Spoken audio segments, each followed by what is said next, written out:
नमस्कार, मी Poonam news अनकटच्या morning bulletin मध्ये तुमचं मनपूर्वक स्वागत करते। बुलेटिनला सुरुवात करण्याआधी नजर टाकूयात काही महत्त्वाच्या हेडलाईन्सवर। बंजारा समाजाची पुण्यात मोठी पदयात्रा।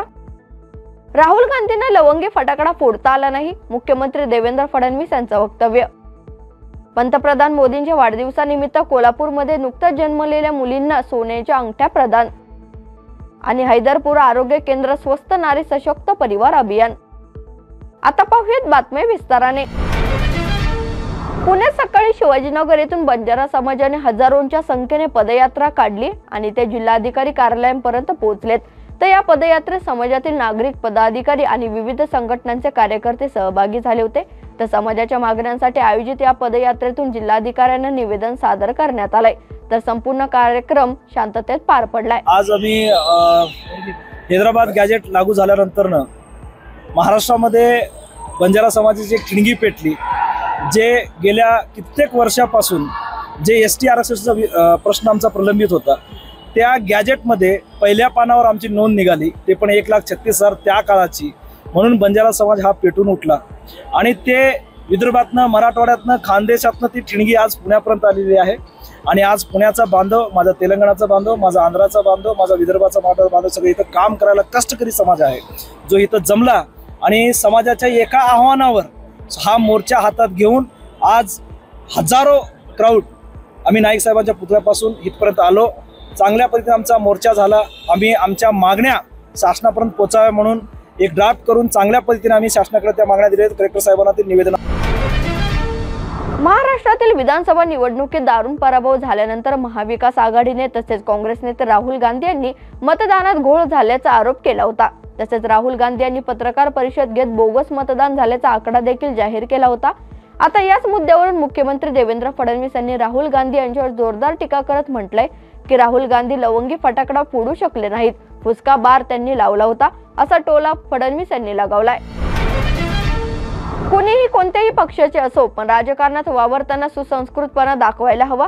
प्रत्येकाने बोलत असताना कुणाला वेदना देणारे वक्तव्य करू नये, असा सल्ला उपमुख्यमंत्री अजित पवारांनी नाव न घेता आमदार गोपीचंद पडळकर यांना लगावलाय। तर गोपीचंद पडळकर यांनी शरद पवार गटाचे नेते जयंत पाटील यांच्यावर टीका करताना पातळी सोडल्याचं दिसून आलं। यावर अजित पवारांनी ही प्रतिक्रिया दिली। पंतप्रधान नरेंद्र मोदी यांच्या 75व्या वाढदिवसानिमित्त कोल्हापूरमध्ये शासकीय रुग्णालयात 24 तासात जन्मलेल्या 42 मुलींना सोन्याच्या अंगठ्या देण्यात आल्यात। तर सीपीआर रुग्णालयात जन्मलेल्या 8 मुलींना सांस्कृतिक मंत्री आशिष शेलार यांच्या हस्ते अंगठ्या प्रदान करण्यात आल्यात। तर खासदार धनंजय महाडिक यांनी ही घोषणा केली की पुढील वर्षभरात जन्मलेल्या प्रत्येक मुलींच्या कुटुंबाला 2 चंदनाची झाडं देण्यात येतील, जी 18 वर्षानंतर त्या मुलींना 50 लाख रुपये मिळवून देतील। या ठिकाणी उपस्थित आपले खासदार मुन्ना मामा MMM आणि उपस्थित विजय जाधवजी, महेश जाधवजी, एडकेजी, या ठिकाणचे आपले डीन, उपस्थित सर्वच पदाधिकारी, या हॉस्पिटलच्या असलेले सर्व आपले कर्मचारी आणि नवजात बालकांचे कुटुंबीय आणि उपस्थित बंधू भगिनी, माननीय प्रधानमंत्री नरेंद्र मोदीजींना आपण आपल्या सगळ्यांच्या वतीने खूप खूप शुभेच्छा, शुभकामना, अभिष्ट चिंतन आणि निरोगी आयुष्य लाभावं अशी मनोकामना करूया। आणि त्यानिमित्ताने माननीय मोदीजींचं जीवन हे पूर्णपणे सेवक म्हणून राहिलं आणि म्हणून प्रधानमंत्री झाल्यानंतर सुद्धा ते असं म्हणाले, मी प्रधानमंत्री नेहमी प्रधान सेवक आहे। हीच भावना घेऊन मुन्ना माडिकजी आमच्या भारतीय जनता पक्षाचे सर्व सहकारी विविध कार्यक्रम करतात। त्यामध्ये एक अभिनव कार्यक्रम, ज्यामध्ये 16 तारीख 12 वाजल्यापासून 17 तारीख 12 पर्यंत शासकीय रुग्णालयात जी नवजात मुलींचा जन्म झाला, या सगळ्यांना आपण विशेष रूपाने प्रेमरूपी एका अर्थाचा आशीर्वाद, शुभेच्छा आपण दिल्यात। खरं तर रास्तृत्य उपक्रम आहे आणि चंदनाच्या बाबतीमधला आपला उपक्रम तर पूर्ण देशात चालवावा अशा पद्धतीचा उपक्रम आहे। याबद्दलची संपूर्ण माहिती मी सुद्धा घेईन आणि या पद्धतीने सांस्कृतिक कार्य विभागामध्ये ज्यांना आम्ही पारितोषिक देतो त्या कन्या आणि मुली असतील त्यांना सुद्धा या योजनेत घेता येऊ शकतं का, या सगळ्याचा खर्च करून आम्ही तुमच्यावर खर्च टाकणार नाही। आणि म्हणून या कार्यक्रमाला येण्याचा खूप सौभाग्य मला लाभलं। अशाच पद्धतीचे उत्तरोत्तर कार्य भारतीय जनता पक्षाची सगळी मंडळी आणि माननीय देवेंद्र फडणवीसांच्या नेतृत्वात हे सरकार उत्तमोत्तम करत राहील अशी शाश्वती देतो. जय हिंद, जय महाराष्ट्र. बारामतीत ओबीसी बहुजन एल्गार मोर्चा सहभागी झालेल्या कार्यकर्त्यांवर उपमुख्यमंत्री अजित पवार यांच्या सूचनेनुसार गुन्हे दाखल करण्यात आल्याचा आरोप करत बहुजन समाज पार्टीचे महासचिव काळूराम चौधरी यांनी राज्यपालांकडे तक्रार दाखल केली आहे. तर गोपनीयतेचा भंग केल्याबद्दल पवार यांच्यावर कारवाई करण्याची मागणी करत त्यांची आमदारकी रद्द करण्यात यावी आणि मंत्रिमंडळातून बाहेर काढण्यात यावं अशी विनंती त्यांनी विधानसभा अध्यक्षांकडे केली आहे. तर याबाबतची माहिती चौधरी यांनी बारामतीत पत्रकार परिषदेत दिली आहे. 5 सप्टेंबर रोजी बारामती या ठिकाणी जो ओबीसी एल्गार मोर्चा झाला होता, त्या मोर्चाच्या आयोजनामध्ये यथार्थ माझा काही संबंध नव्हता. परंतु मी पाठीमागं 20-25 वर्षामध्ये अजितदादांच्या विरोधात राजकीय उमेदवार उभा करून निवडणुका लढवून आणि बारामतीतील 30% विकास आणि 70% भ्रष्टाचार हा बाहेर काढल्यामुळं आणि लोकसभेला जो मलिदा गँग हा शब्द प्रचलित महाराष्ट्रभर झाला, त्या ह्याच्यातून जी किरकिरी अजित पवार गटाची झाली, त्याच्या रागातून त्याच्या आकाशातून अजितदादांच्या सांगण्यावरून त्या ओबीसी मोर्चामध्ये माझ्यावरती गुन्हा दाखल झालेला आहे. आणि त्या ह्याच्यामुळे अजितदादांनी जी शपथ घेतली होती पद आणि गोपनीयतेची, लोकप्रतिनिधी अधिनियम 1950चा भंग केल्यामुळे मी अजितदादांच्या विरोधामध्ये महामहिम राज्यपाल आणि माननीय विधानसभा अध्यक्ष यांच्याकडे तक्रार दाखल केलेली आहे, जी रजिस्टर पोस्टाने पाठवली आणि ईमेलनी पाठवलेली आहे. आणि त्या तक्रारीमधून अजितदादांची आमदारकी रद्द करून त्यांची मंत्रिपदावरून हकालपट्टी करण्याची मागणी करण्यात आली. या बातमीसह घेऊयात एक छोटीशी विश्रांती, लगेचच परत येऊयात. पाहत राहा न्यूज अनकट. पॉडकास्ट वाले पॉपकॉर्नच्या गणपती विशेष भागात पुण्यातील मानाची 2 मोठी मंडळं येऊन ठाकणार समोरासमोर. तर अनुभवा हा थरा. तसं नाही येऊ काही की सगळे गणेशाची आराधना करतात, सगळे खूप छान एन्जॉय करतात. खेळमेळचं वातावरण जसं आम्ही करतो. वडील एका मंडळात असतात, मुलगा एकाचाच असतो, चुलते एका मंडळात असतात. अजून म्हणजे असं होतं की एखाद्या मंडळात चहा आला ना, त्याला अरे त्यांच्याकडे चहा आलाय का बघ, नाही तर बोलव याला. कॉम्पिटिशन नसून कॉपरेशन आहे. तुळशीबाग म्हटलं ना की महिला आणि तुळशीबाग अतूट नाते. महिलांचं माहेरघर तुळशीबागेला समजलं जातं. आणि वर्गणीबद्दल काय थोडंसं काहीतरी वेगळं वातावरण केलं जातं की वर्गणी हे काय आहे, तर वर्गणी हे लोकांना कनेक्ट आणि फीडबॅक घेण्याचं माध्यम आहे. काय माहिती का, जगामध्ये तुम्ही सगळं काय करू शकता, पण समोरच्या खिशातनं 1 रुपया काढणं हे किती अवघड असतं. आणि ती कला आम्ही त्यावेळेस शिकलो. त्यामुळे असं म्हटलं जातं की गणेशोत्सव हे एक मॅनेजमेंट स्कूल आहे. गणेशोत्सवाचा कायम प्रश्न होतो की अरे गणेशोत्सवातनं राजकीय कार्यकर्ते असे घडले जातात की जो 10 वर्ष रस्त्यावर उतरून काम करतो, जो प्रशासनाबरोबर विषय मांडू शकतो, जो जनतेचे विषय सॉल्व्ह करू शकतो, असाच तर लोकप्रतिनिधी आपल्याला पाहिजे ना. या पाण्यात आम्ही विसर्जित करू का हो की जिथं आज आपण आपल्या नदीचं पाणी पिऊन दाखवतो का. मला चॅलेंज आहे की आता आपल्यापैकी कोणी पाणी, मग या पाण्यात आपल्या गणपतीला विसर्जित करायचं का.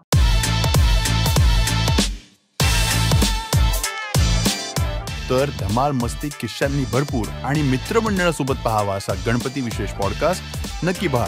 विश्रांतीनंतर तुमचं पुन्हा एकदा स्वागत करते. मुंबई हायकोर्टात हैदराबाद गॅझेट संदर्भातील GR सुनावणी होणार असून सरकारने GRचं रक्षण करण्यासाठी वकिलांची मोठी फौज उभी करावी अशी मागणी मनोज जरांगे यांनी केली आहे. तर त्यांनी सांगितले की आंदोलकांनी आपली जबाबदारी पार पाडली असून आता सरकारने मराठ्यांना आरक्षण देण्याचं काम करावं. दिल्लीत मराठा अधिवेशन आयोजित करून देशाबाहेर मराठ्यांना एकत्र आणण्याचा मानस असल्याचंही त्यांनी म्हटलंय. तर लवकरच अधिवेशनाची तारीख जाहीर करणार असून मराठी शक्ती एकत्रित होऊन जगासमोर एक मानवतावादी शक्ती उभी राहणार आहे. सरकारने GR काढलाय, सरकारची जबाबदारी आहे समाजाच्या पाठीशी उभा राहणं, त्या GRच्या बाजूनं मोठी फौज उभा करणं, वकिलांची, महाधिवक्त्यांची, ती सरकारची जबाबदारी आहे. सरकार काम करत, आमची जबाबदारी आम्ही पार पाडली, पाडणार आहेत. आम्ही रक्षण करणार आहेत GRचं, आम्ही लढणार आहेत, मराठ्यांना आरक्षण देणार आहेत. आमची इमानदारीची प्रामाणिक लढाई. गोंदिया येथील शासकीय वैद्यकीय महाविद्यालयात आयुर्वेदिक औषध मानांकन आणि CCMP डॉक्टरांच्या नियुक्तीविरोधात डॉक्टरांनी आंदोलन केलंय. तर केंद्रीय MARD राज्यव्यापी संघटना आणि गोव्यातील CCMP यांनी MMCच्या निर्णयाला कडाडून विरोध दर्शवलाय.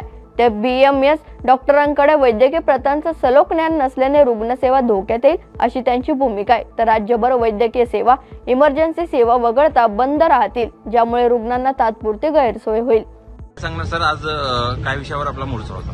आमचा हा विषय आहे की शासनाने जे गव्हर्नमेंट मेडिकल जे आपले MBBSचे हे आहे शिक्षण जे आहे ॲलोपॅथी, तर ॲलोपॅथी प्रॅक्टिस हे एक मॉडर्न मेडिसिनचं प्रॅक्टिस आहे. परंतु सध्या जे गव्हर्नमेंटनं निर्णय घेतलेला आहे की एक CCMP कोर्स, ज्या कोर्सनी काय होतो की होमिओपॅथी प्रॅक्टिस ज्यांचा ऑलरेडी कंप्लीट झालेला आहे त्यांनी एक 6 महिन्याचा कोर्स आहे तो CCMP, तर त्या कोर्स जर त्यांनी क्वालिफाय केलं तर त्यांना MMC रजिस्ट्रेशन मिळेल, म्हणजे होमिओपॅथीचे लोक हे ॲलोपॅथी प्रॅक्टिस करतील. तर दिस इज म्हणजे ही जी गोष्ट आहे ही अतिशय चुकीची गोष्ट आहे.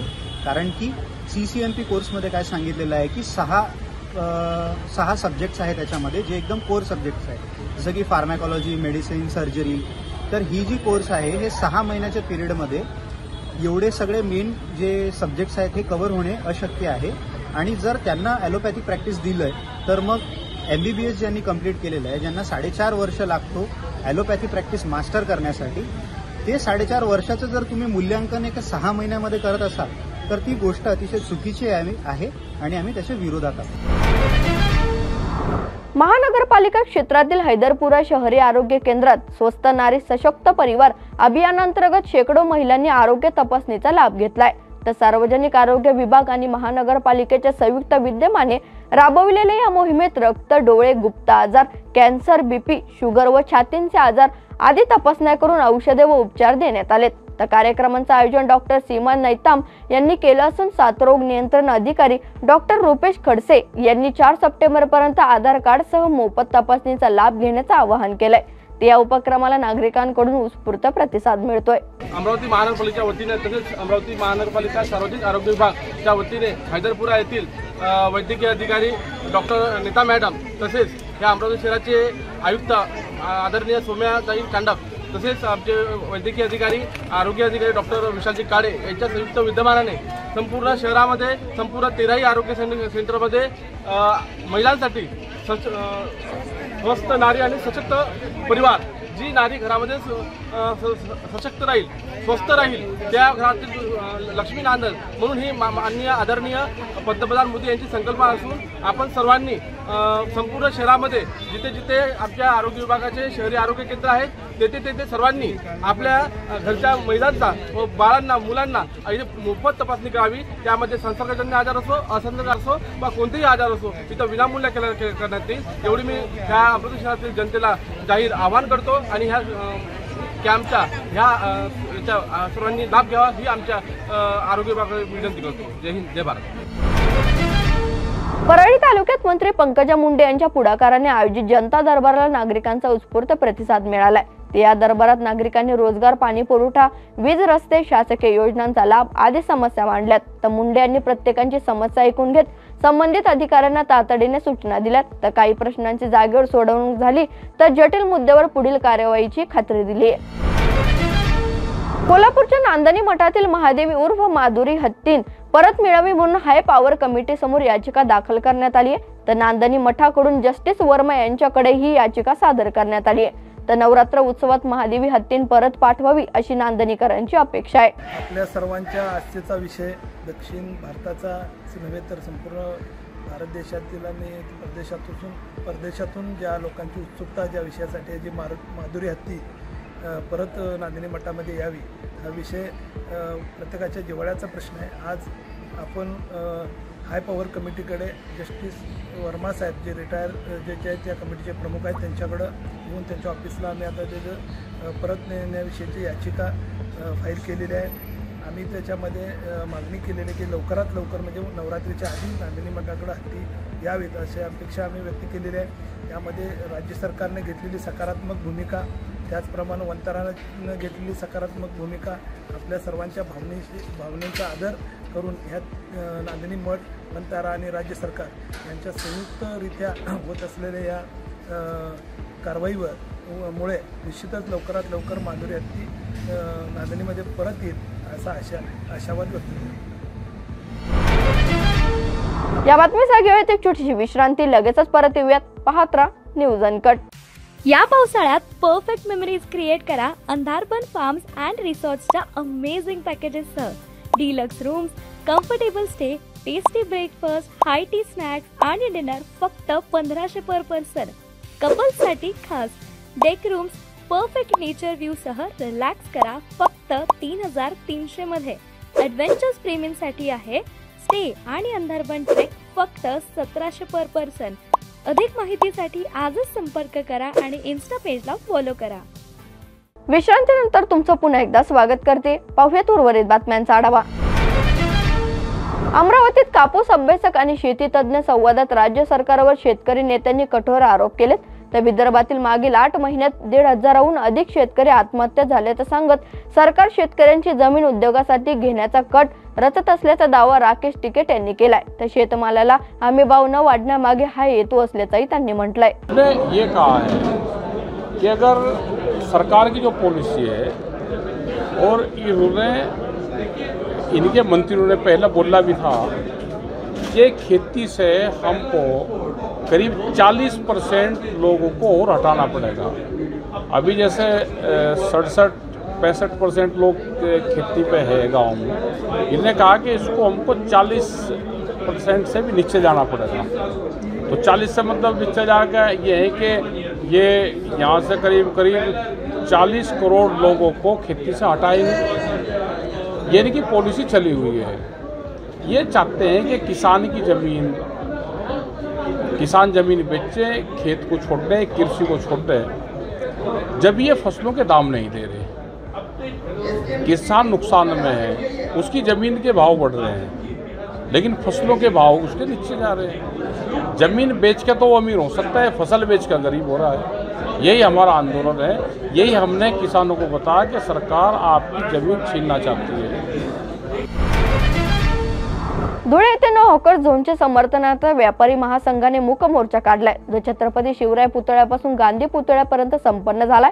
व्यापाऱ्यांनी जिल्हाधिकाऱ्यांना निवेदन देत नो हॉकर झोनची प्रभावी अंमलबजावणी आणि पेठ भागात 2018च्या ठरावानुसार कारवाई करण्याची मागणी केली. तर लोड गाडी धारक आणि भाजी विक्रेत्यांना कायमस्वरूपी जागा द्यावी अशी अपेक्षाही व्यक्त करण्यात आली. आज धुळे व्यापारी महासंघातर्फे मूक मोर्चा काढण्यात आला होता. शहरामध्ये नो हॉकर झोनची जी मागणी आहे त्या मागणीनुसार जी काही अंमलबजावणी सुरू आहे ती तशीच्या तशी अबाधित ठेवण्यात यावी, ती निरंतर सुरू ठेवावी. 1 ते 7 नंबरच्या पेठ भागामध्ये जे काही नो हॉकर झोन महानगरपालिकेने 2018च्या ठरावानुसार जाहीर केले त्याची अंमलबजावणी केली जावी. आणि दुसरी मागणी आमची अशी आहे की आमच्या हॉकर बंधूंसाठी कायमस्वरूपी वेगवेगळ्या भागामध्ये मार्केट निर्माण केले जावे. ज्या मार्केटमध्ये वेगवेगळ्या वस्तूंचे मार्केट, वेगवेगळ्या व्यापाऱ्यांसाठी मार्केट असे महानगरपालिकेने मार्केट निर्माण करावे, जेणेकरून आमच्या त्या सगळ्या बंधूंची जी आहे ती व्यवस्था होईल. मार्केट तयार झाले म्हणजे त्या ठिकाणी गिराईक बरोबर येतात, कारण पेठ भागामध्ये जी गिराईक येतात ते मार्केटमुळेच येतात. असे जर मार्केट तयार झाले तर मार्केटमध्ये गिराईक येतील, त्याच्यामुळे त्यांचाही व्यवसाय वापर चढेल आणि या शहराच्या वैभवामध्ये भर टाकणारा, या शहराची प्रमुख धमनी असलेला आग्रा रोड आणि बाकीचा परिसर हा चांगला सुरळीत सुंदर राहील. या मागणीसाठी आजचा आमचा मोर्चा होता. यवतमाळमध्ये सर्वत्र शिक्षा समिती या दिल्ली स्थित संस्थेने शासकीय भरती प्रक्रियेच्या नावाखाली बेरोजगार युवकांची मोठ्या प्रमाणात फसवणूक केल्याचा प्रकार समोर आलाय. महाराष्ट्र नवनिर्माण विद्यार्थी सेनेचे जिल्हाध्यक्ष अभिजित नानवटकर यांनी शिक्षणाधिकाऱ्यांना लेखी निवेदन देत मुख्य संचालकांवर गुन्हा दाखल करण्याची मागणी केली आहे. या प्रसंगी सेनेने शिक्षणाधिकारी कार्यालयात ठिय्या आंदोलनाची सुरुवात केली आहे.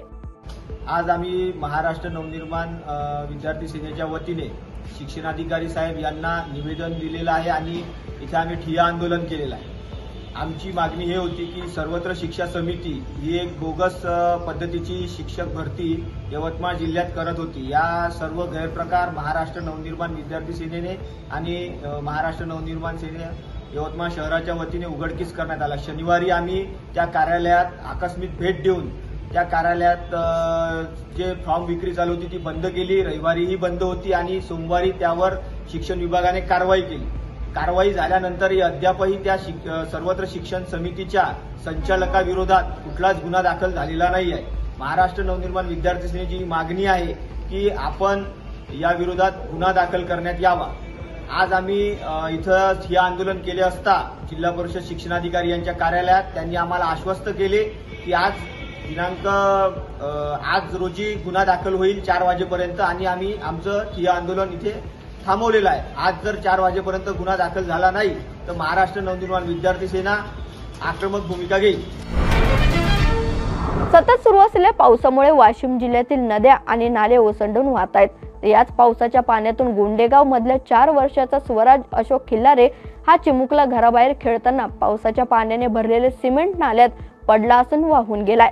तर तासाभराच्या शोधानंतर JCBच्या मदतीने त्याचा मृतदेह बाहेर काढण्यात आला असून आपल्या बाळाचा मृतदेह पाहताच आईने टाहो फोडलाय। तर हीच हृदयद्रावक घटनेने गावकरीही सुन्न झालेत।